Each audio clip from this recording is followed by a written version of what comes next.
Professional welder. Professional welder guys. Morning pala sa inyo guys.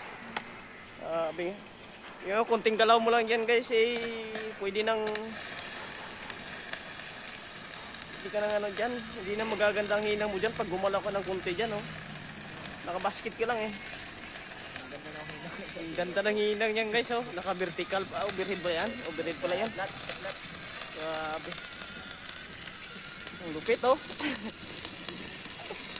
Yung mga hinang mga professional guys.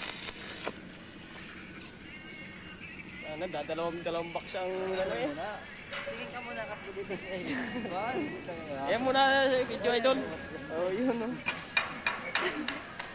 Lalagyan na natin ang picture sa idol. Oh, tingin mo na para kita yung kwan. Yun no? Sa iyo yan eh. Sabing awang oh.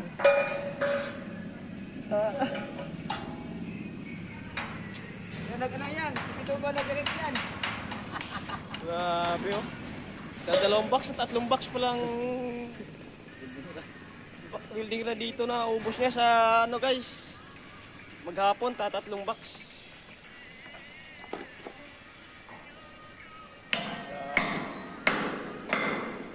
Nasa mataas pa oh. Tapos yan, doon pa siya sa taas oh. Pangalawa yung taas yan oh. Natatuktok pa. Mga isang buwan pa.